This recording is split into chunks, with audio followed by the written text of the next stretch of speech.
Is this guitar behind me a lemon? Find out in today's episode of Not a Luthier! Whoops, that one was poorly framed.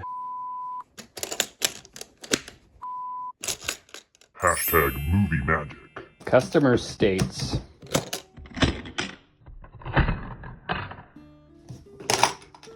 that their $4,000 custom J-45. This is interesting because the J-45, the only thing that differentiates it from a J-50 is that it has a sunburst, as far as I know, and this one has no burst, so it's a J-50, right? This is a tidbit I learned when I mislabeled my friend Charles's J-50 when I repaired it for the channel on my most popular video. This one right here.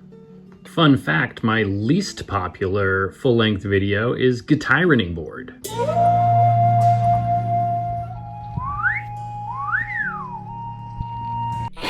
a gourd, it's not a sword, it's not a fjord, it's Guitironing Board. I thought this monstrosity would be somewhat viral, but I was also in a bit of a shadow ban at the time, which YouTube says isn't a thing. It is. Anyway, custom J-45 made into a J-50. Further details that often will appear on a J-50 and not a J-45 is a triple bound body, a fancier rosette, and a fancier inlay on the headstock, all of which are present on this J-45. It's a pretty guitar. Indian rosewood, nicely quarter sawn. Doesn't have the 1990s finish issues. Customer says it's not playing in tune. I see that we've got a saddle here and a nut. These look like they're aftermarket and maybe not professionally installed. It does appear that Gibson frequently uses for their saddles, nuts, and maybe even dot inlays. You've got some residue here. And also the bridge. You've got some lacquer issues near the front of the bridge. Also a little slip up here by the nut, so it's not the cleanest work. And that nut is not sitting level either. So based on those factors alone, it seems safe to assume that the previous work was not done by a professional, and that the intonation is probably going to be off at the saddle, and we may have issues with the nut too. Let's find out. Let's check out the intonation. Generally speaking, when somebody's playing up the neck, they're going higher rather than playing like an E way up here, but maybe it's bar chords. I don't recall exactly what the nature of the issue was and which chords he was referring to. I guess I should have paid closer attention and taken notes, but. Let's start at the E.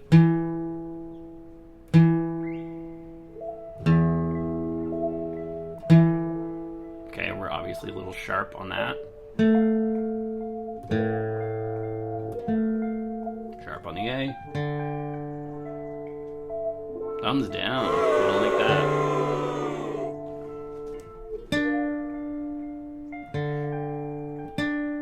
Sharp on the D. It's so sharp in the D.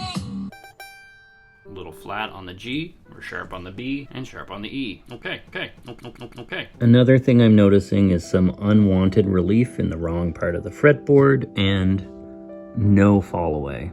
Fall away is when the end of the fretboard past the body slants down just a little bit so that it doesn't interfere with the strings and cause buzz, and this has none. The straight edge is actually laying directly across the 15th through 20 whatever fret. 21.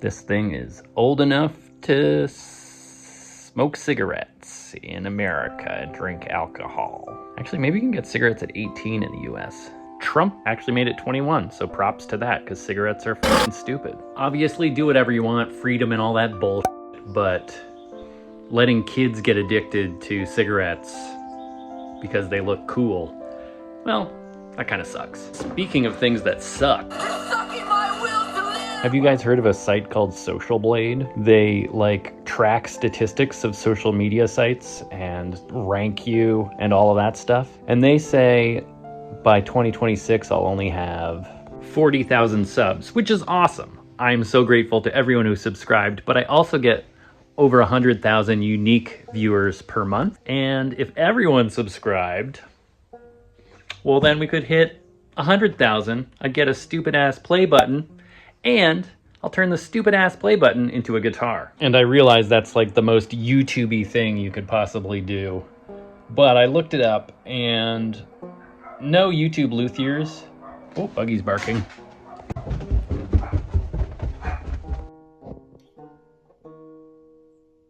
It was the neighbor's HelloFresh, who is not sponsoring this video. In fact, no one is sponsoring this video. So, subscribe, it's free. All right, enough f***ing around. Let's fix this Gibson, starting with a little truss rod adjustment.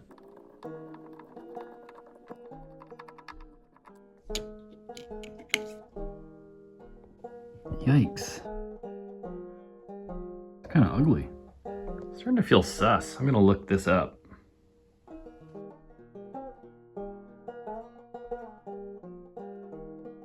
Homie thought it was a 96. Okay, we're gonna start with a little less than 1/4 of a turn.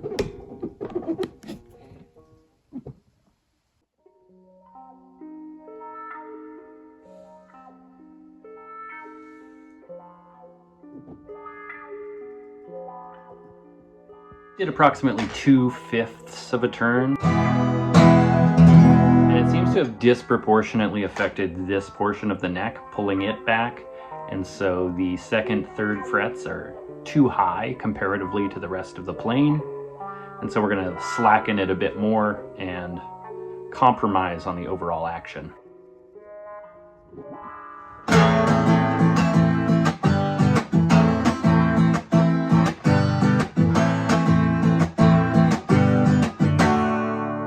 This is why it's so important to have your customers play for you before they leave their guitar, so you can see what style they play and how aggressively they play to know where to set their action. So I'm gonna have to call the customer, tell him about his options with regards to the nut and the saddle, and maybe even a fret level, depending on how much he wants to invest, and also bring up what style of play he's doing. What kind of, is he finger style? Is he a strummer?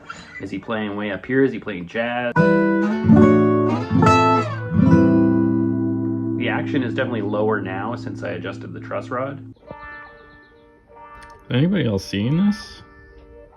These frets are not well seated. And this is why you don't give quotes until you have the guitar in hand. People are like, I smashed my guitar, how much to fix it? oh, no, man. There's no way to know that. This one, you know, sounded like just needed a saddle, but really needs a nut, a saddle, and fretwork.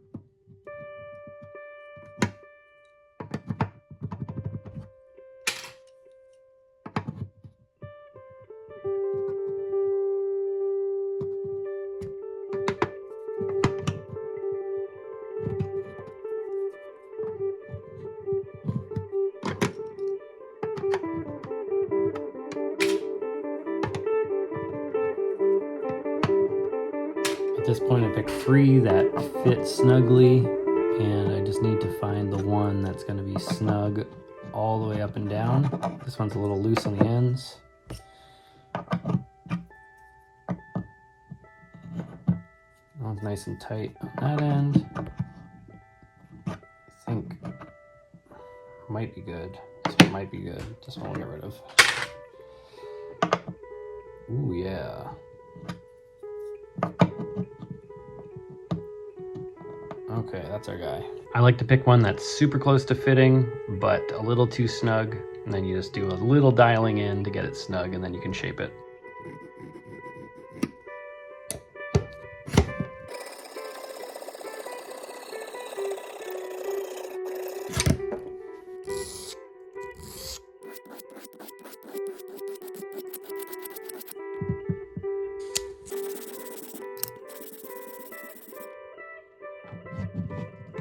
Because this guitar has an under saddle pickup, you want kind of a perfect fit, but not a too snug fit. You don't want to be able to pick up the guitar by it like sometimes I do. But you want no wiggle because it needs to make perfect contact with the element underneath of the saddle.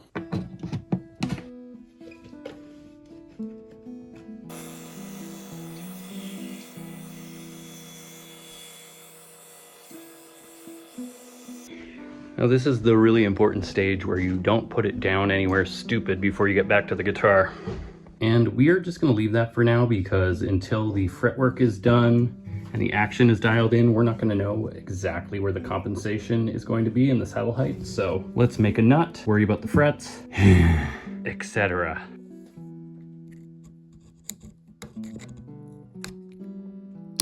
There was glue on the fretboard, there's glue on the headstock veneer, and obviously glue all over here. I'm not done clearing it out yet.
Now that I have a rough nut blank, I'm going to put the original tusk saddle back in, string it up with the original strings, and see where we're at. And yes, I kept the bridge pins in order with some tape so that they will all still fit the same way. Starting with just my E's so I can get the spacing marked out.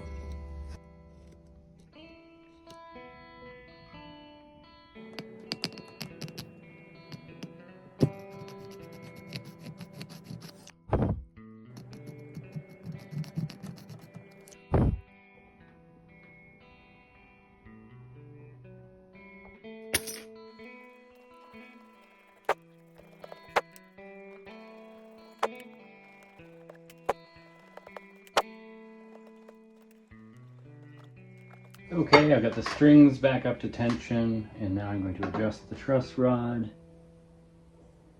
Oh, I think I'll let it sit for a while because it's currently perfectly flat. I suppose I can ballpark the nut depths for now, get them close, and then when everything is closer to setup, I can dial them in.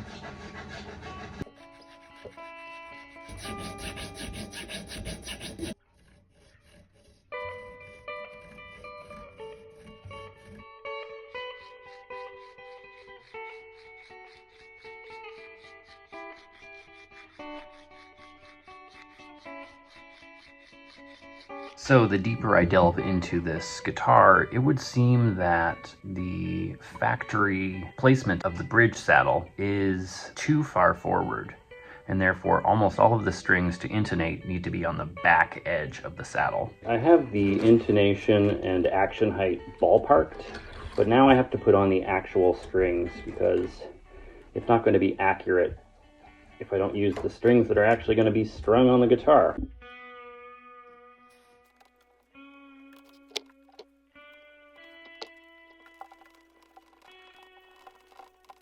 First, I made sure to smooth out the back side of the saddle so that it doesn't impact the strings too much. Sorry about my dirty nails, as usual.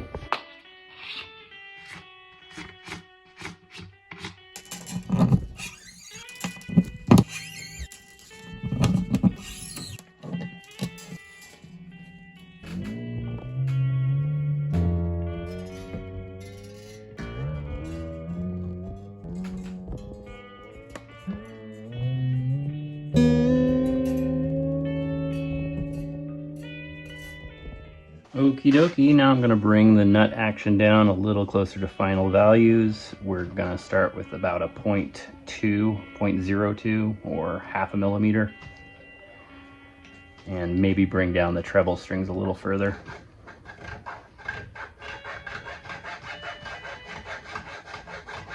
Of course, always angling your nut file down towards the headstock so that you don't get any sort of buzz on the nut from a flat slot. And as you get very close to your final depth, you're going to put less and less pressure on your file. So you're just burnishing the slot so it's nice and smooth for the string to pass through, nothing to catch on. I'm the first to admit when I made a mistake, and listen to this. I must have screwed up crowning one of these frets. Number 6, listen, here's number 5. Hear how it's subdued and dull?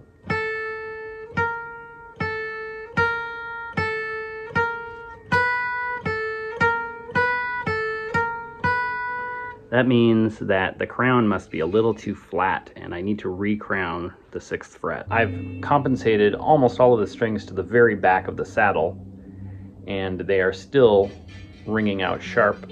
I have a tiny bit more action height I can bring them down, so that will make them slightly flatter than they currently are, because the more you press on a string, the more it bends, the sharper it gets. So I'm going to bring them down just a hair more on the saddle, and just hope the very back end of the saddle will be compensated enough. So factory specs on a Martin like this is 2 millimeters on the high E and 2.78 millimeters on the low E.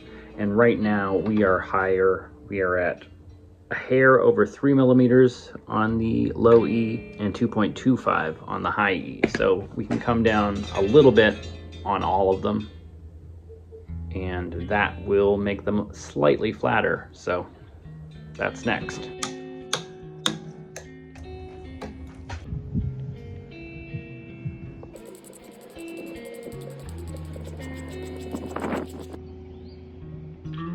After the nut was shined up to 1500 grit, shiny enough, I put a couple of drips of medium super glue, tiny little drips to hold it in place in the slot, and it's there now.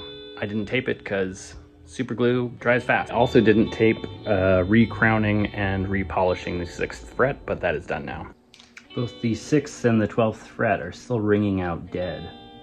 And so I'm going to do a little more work, hopefully get a bit more of a ridge on the top of each.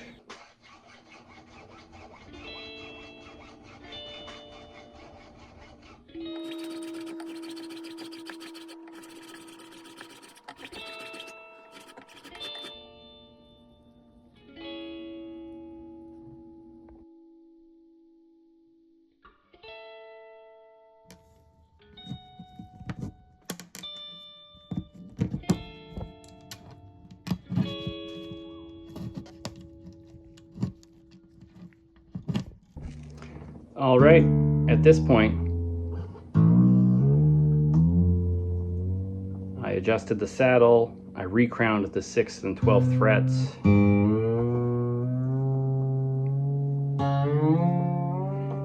moved the saddle back as far as I could and as low as I could, and we're still not perfect.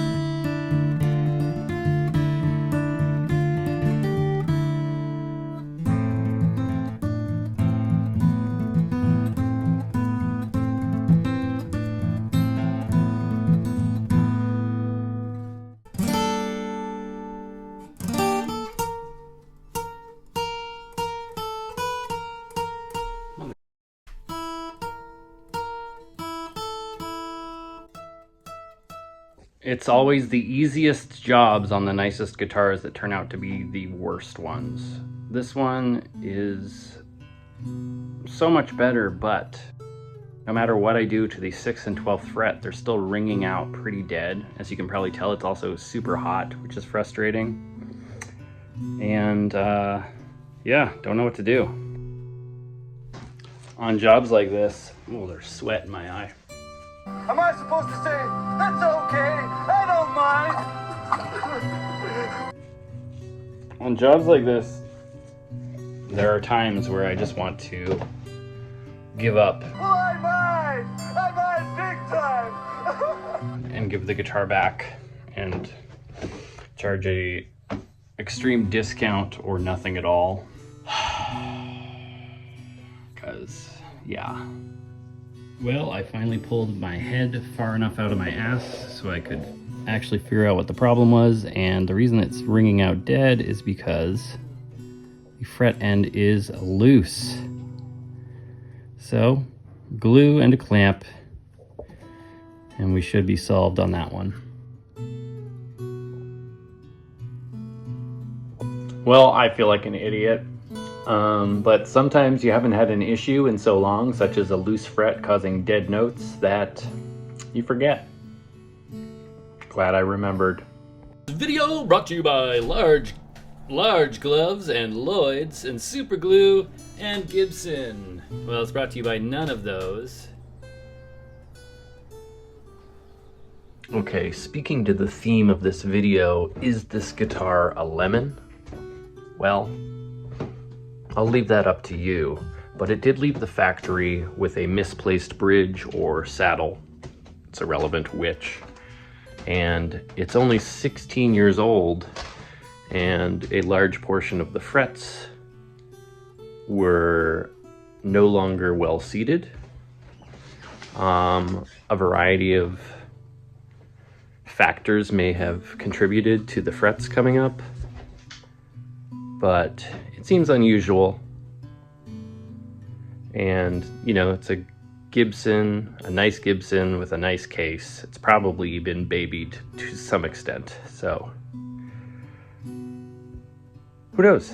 As I was saying earlier, Social Blade says I'm going to have 40k subscribers by 2026. Let's make it 100k. I'll make the stupid ass guitar. No Luthier has done it. I noticed Davey 5000 or whatever, a bass player, had somebody else put his play buttons into a guitar, so the idea is taken, but I'll do a actually better job of it.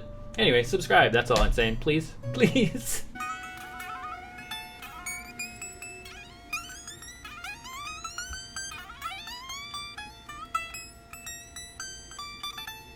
The 6th and 12th frets are ringing out fine. Here's an example.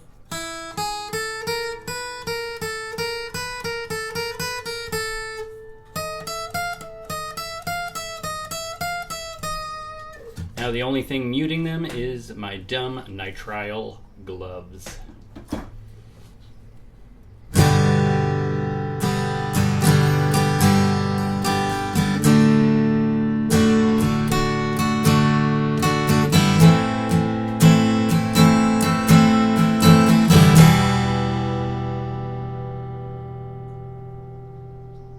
Trying to think of a song to play. Alright, we're just gonna ad lib.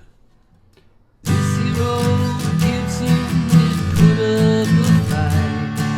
No matter what I did, it wouldn't play right. So I grinded, sanded, and polished away.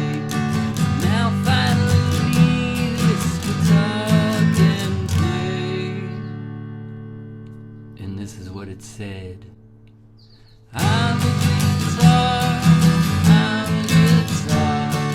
Listen to me near and listen to me far. I'm going down the road, I'm not going far. No matter where I go, I'm gonna be a Gibson guitar. Thank you, and good night. All the cool kids, L and S. 100% cool kids are Ellen and Essen. Every time you don't L or S, I'm gonna cut the face off a gun.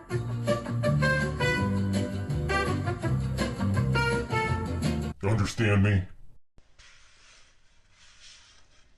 Thank you so much for watching to the end. As many of you might already know, I am a single father and it is now summer break. So my weekly Thursday upload schedule may be intermittently interrupted, but I'm going to do my best to keep giving videos every week and shorts every day. But yeah, there may be a lapse. Thank you so much for watching. Check out all my other videos and have a pleasant day.